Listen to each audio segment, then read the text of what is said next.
త్రిదశ rice అన్నింటికీ దగ్గరగా మీ మనసుకి మరింత దగ్గరగా త్రిదశ రైస్ వేర్ లైఫ్ షైన్స్. 2026 మార్చి నాటికి నక్సల్స్ రహిత దేశంగా మారుస్తామని మరోసారి తేల్చి చెప్పారు హోంమంత్రి అమిత్ షా. లేటెస్ట్గా ఒడిశాలోని కందమాల్లో జరిగిన ఎన్కౌంటర్పై స్పందించిన ఆయన తమ టార్గెట్ రీచ్ అవుతామన్నారు.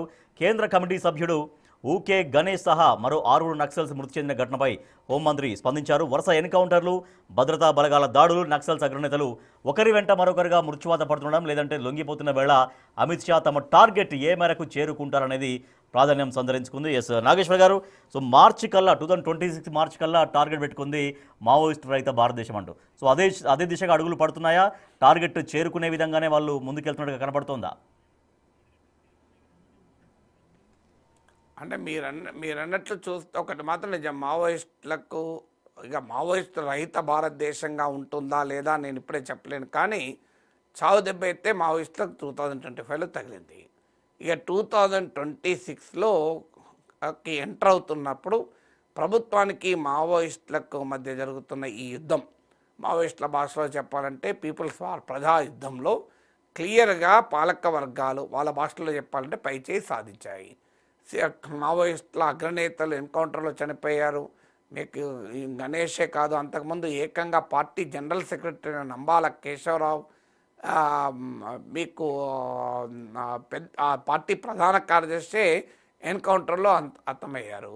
తర్వాత మీకు అనేక మంది హిడ్మా లాంటి చాలా కీలకమైన వార్ లీడర్, అంటే యుద్ధ క్షేత్రంలో కీలకమైన నాయకుడు కూడా ఎన్కౌంటర్లో చనిపోయారు. ఇక మీకు మల్లేజల కోటేశ్వరరావు, మల్లేజల వేణుగోపాలరావు, కిషన్జీ సోదరుడు, అలాగే ఆశన్న తక్కలపల్లి వాసుదేవరావు, ఇలాంటి అగ్రనేతలు కూడా ఆయుధాలు వదిలేశారు. మీకు మిగిలిందలో ఇప్పుడు దేవ్జీ ఒక్కడే మిగిలాడు అని అంటున్నారు. అగ్రనాయకుడు అంటే పార్టీ తిరుపతి అంటారు అతను. అంటే మీకు గణపతి తర్వాత మీకు నంబాల కేశవరావు వచ్చారు. నంబాల కేశవరావు ఎన్కౌంటర్ తర్వాత తిరుపతి పార్టీ జనరల్ సెక్రటరీ అయ్యారు దేవ్జీ అని. ఇప్పుడు అతను ఆల్రెడీ పోలీసుల బందీగా ఉన్నాడని కూడా వార్తలు వచ్చాయి. పోలీసులు డినై చేశారు. అసలు చర్చలు కూడా మధ్యవర్తుల దాకా జరుగుతున్నాయని, కొన్ని కండిషన్స్ పెట్టారని. కేంద్రం ఆ కండిషన్స్ ఒప్పుకునే వాతావరణం లేదు. కండిషన్స్ కనుక ఒప్పుకుంటే అమిత్ షా సమక్షంలో దేవ్జీ సరెండర్ 2026లో జరిగి ఇక మేము పూర్తి విజయం సాధించామని ప్రకటించుకోవటానికి ఒక ఫోటో ఆపర్చునిటీగా బహుశా కేంద్రం చూస్తున్నట్లుంది. ఎందుకంటే దేవ్జీ పార్టీ జనరల్ సెక్రటరీ కనుక ఆయన ఆయుధాలు వదిలేసి కేంద్ర హోంమంత్రి దగ్గర లొంగిపోతే అది ఆప్టిక్స్కు బ్రహ్మాండంగా ఉపయోగపడుతుంది. కానీ దేవ్జీ ఏదో కండిషన్స్ పెడుతున్నాడు కొన్ని అంశాలపైన అంటున్నారు. దానికి కేంద్ర ప్రభుత్వం ఇప్పుడు మావోయిస్టుల కండిషన్స్కి ఇనే వాతావరణమే లేదు. అదే జరిగితే 2026లో మనం దేవ్జీ ఎన్కౌంటర్ అనే వార్త చూసే ప్రమాదం కూడా ఉంది.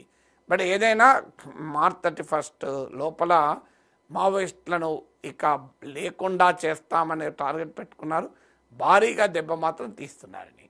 అయితే సమస్య ఏంటి, మావోయిస్ట్ అనేది ఒక పార్టీ మాత్రమే కాదు, అదొక ఐడియా, ఒక పొలిటికల్ కాంటెక్స్ట్. సో రాజకీయపరమైన ఉద్యమంలో హింస చెలరేగచ్చు, కానీ రాజకీయపరమైన ఉద్యమాలను అవి పక్కదారి పట్టచ్చు. ఆయుధాలు పట్టుకోవడం ప్రజాస్వామ్యం అంగీకరించకపోవచ్చు, మావోయిస్టుల బాట సరైంది కాదని వాళ్ళకే అర్థమవుతుంది. కానీ బట్ రియాలిటీ ఏంటంటే జల్ జంగల్ జమీన్ అనే అంశం ఆధారంగా మీకు ఏర్పడినటువంటి ఉద్యమం ఆ సమస్యల్ని పరిష్కరించకుండా గనక మీరు ఆయుధాల శక్తితో బై ఫోర్స్తో సాధించేటువంటి విజయం ఎంత మేరకు నిలబడుతుంది అనే క్వశ్చన్ మిగిలి ఉంటుంది. డెఫినెట్గా మిలిటరీ అప్పర్ హ్యాండ్ అయితే క్లియర్గా భారత ప్రభుత్వం సాధిస్తుంది. అది 2026లో ఈ మిలిటరీ అప్పర్ హ్యాండ్ దాదాపు పూర్తి స్థాయిలో సాధించబోతోందనేది నిజం.